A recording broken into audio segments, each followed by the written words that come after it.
அன்பிலார் எல்லாம் தமக்குரியர் அன்புடையார் என்பும் உரியர் பிறர்க்கு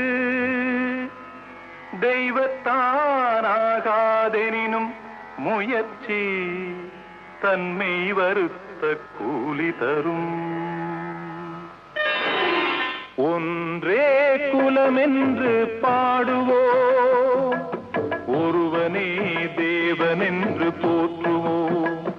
அன்னை இதயமாக அன்பு வடிவமாக வந்து வழிகாட்ட வேண்டும் என்று வணங்குவோம்.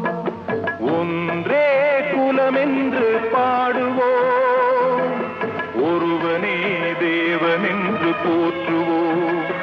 அன்னை இதயமாக அன்பு வடி